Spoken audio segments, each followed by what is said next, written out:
అందరూ కూడా జాగ్రత్తగా ముందు జాగ్రత్త చర్యలు తీసుకోవాల్సిన అవసరం ఎంతైనా ఉంది. ఎందుకంటే మనం మొన్నే చూసాం విజయవాడలోని ఎంత నష్టం జరిగిందో.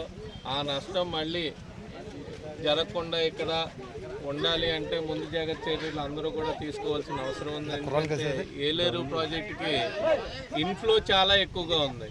రమారమి మనం 10-15 క్యూసిక్లు వదులుతారు అనుకుంటే 30 పైన క్యూసిక్లు వదిలే అవకాశం ఉంది. కాబట్టి దాని ఎఫెక్టెడ్ గ్రామాలన్నీ కూడా ముందు జాగ్రత్తగా వేరే ప్రాంతాలకి, ఎత్తైన ప్రాంతాలకు వెళ్లాల్సిన అవసరం ఉంది. ఎందుకంటే పాత ఇళ్ళు ఉంటాయి, మట్టితో కట్టిన ఇళ్ళు ఉంటాయి, పెంకుటిళ్ళు ఉంటాయి. కాబట్టి ఆ నాని ప్రాణ నష్టం కలగకుండా ఉండాలి. అలాగే ప్రతిదీ కూడా ముందుగా తీసుకున్నట్టయితే మా గవర్నమెంట్ అన్ని సదుపాయాలు జ్యోతిర్నగర్ గారి ఆధ్వర్యంలో చంద్రబాబు నాయుడు గారి ఆదేశాల మేరకు అన్ని సదుపాయాలు కూడా సమకూర్చడం జరుగుతుంది. ఏదైతే ఎత్తైన ప్రాంతాలు ఉన్నాయో స్కూళ్ళు కానీ లేకపోతే ఇతర కమ్యూనిటీ వాళ్ళు కానీ అక్కడికి ప్రజలను తీసుకెళ్ళి వాళ్ళకి సకల సౌకర్యాలు కల్పించే విధంగా అన్ని చర్యలు కూడా తీసుకోవడం జరుగుతుంది. ఆర్టీఓ గారు అన్నీ తిరగడం జరుగుతుంది.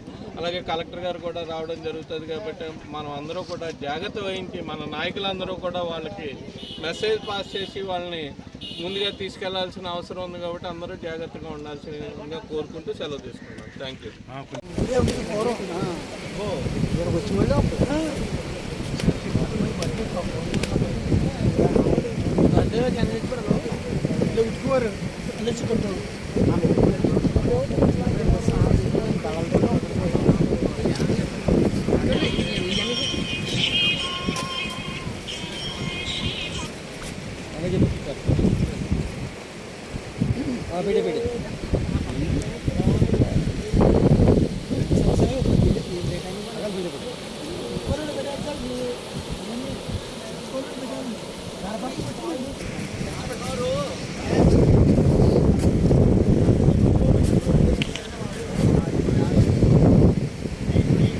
भैया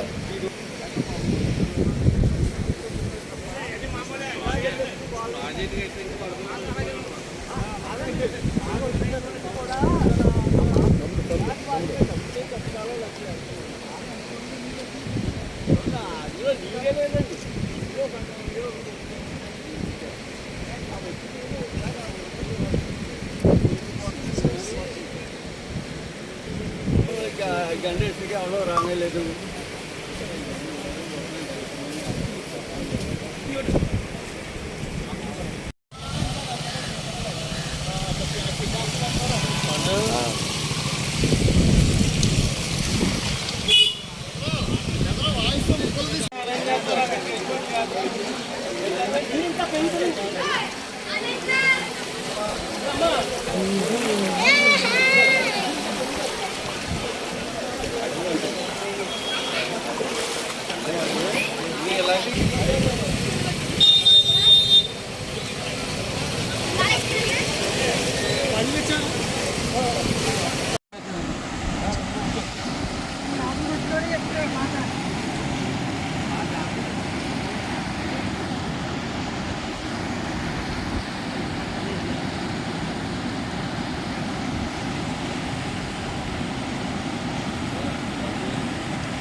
ఇప్పుడు చెప్పండి.